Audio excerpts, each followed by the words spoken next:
તો મિત્રો સ્વાગત છે અમારી યુટ્યુબ ચેનલમાં. આજે આપણે વાત કરવાના છીએ એલપીજી ગેસ ધારકો કેવાયસી કરવું ફરજિયાત. નહીં કરાવો તો ગેસની સબસિડી બંધ થઈ જશે.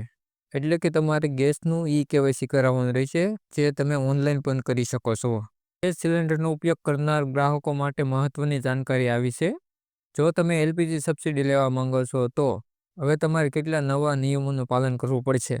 કારણ કે આ નિયમો આજે જ લાગુ થઈ ગયા છે. જો તમે આ કામ નહીં કરાવો, સમયસર નહીં કરો તો તમારી સબસિડી બંધ થઈ શકે છે.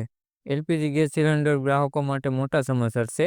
હવે તમારે ગેસ કનેક્શનનું પણ કેવાયસી કરાવવું પડશે. નહીં તો તમારું કનેક્શન ડીએક્ટિવેટ અથવા ડિસ્કનેક્ટ થઈ જશે. 2019 પહેલાં કનેક્શન ધરાવતા લોકોએ કેવાયસી કરવું પડશે. ડિસ્ટ્રીબ્યુટર એજન્સીઓ ગ્રાહકો સુરક્ષાને લઈને ડોર ટુ ડોર ચેકિંગ કરવાની સૂચના આપવામાં આવી છે.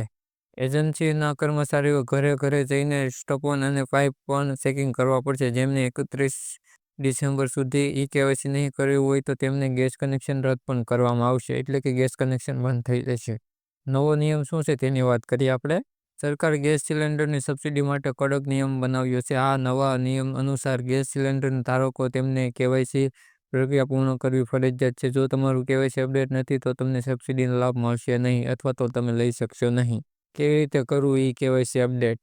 કેવાયસી અપડેટ કરવું હવે સરળ છે.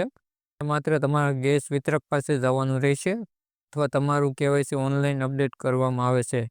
તમારું આધાર કાર્ડ, પાન કાર્ડ અને બેંક એકાઉન્ટ સાથે જોડવાનું કરવું જરૂરી છે. જો તમે આ પ્રક્રિયા પૂર્ણ નહીં કરો, તમારી સબસિડી મળતી બંધ થઈ જશે.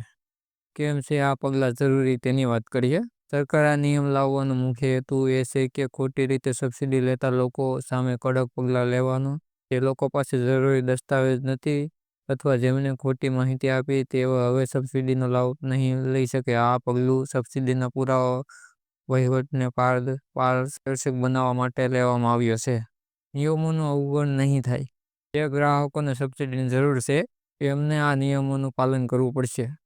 અતિ મહત્વનું છે. જો તમે આ નિયમોનું અવગણશો તો તમારે સબસિડીમાં તકલીફ ઊભી થઈ શકે છે.